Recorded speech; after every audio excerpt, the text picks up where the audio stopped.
El Terrassa ha empatat a 0 amb el Badalona Futur i prorroga 9 la jornada sense perdre.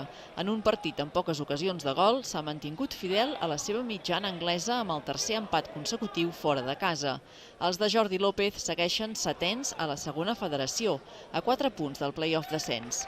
Lucas Viña, amb un xut des de fora de l'àrea als 10 minuts, ha gaudit de la primera ocasió visitant. A partir de llavors, els locals han trepitjat més l'àrea terrassista, però la defensa ha evitat que arribés al gol.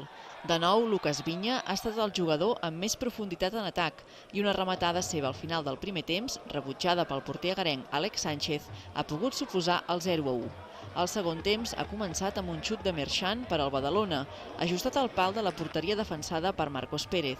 El porter del Terrassa i la seva defensa ha resolt bé les arribades locals, mentre que els de López pràcticament no han generat perill. Només en una acció que ha acabat amb Lucas Viña al terra i en la qual s'ha reclamat penal.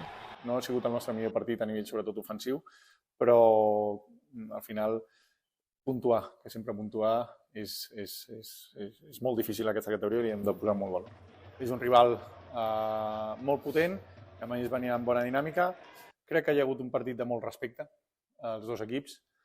Han passat poques coses, també és veritat, però al final, i segurament ens ha faltat una mica de fluïdesa, segurament, sobretot a nivell ofensiu, no acaben d'estar còmodes, ells també han fet un treball defensiu molt bo. Bueno, para nosotros es un punto muy importante, la verdad que venir aquí a este campo con el equipazo que tiene el Badalona Futur, pues bueno, para nosotros un punto es bueno. Lògicament tenemos que hacer bueno la setmana que viene en casa.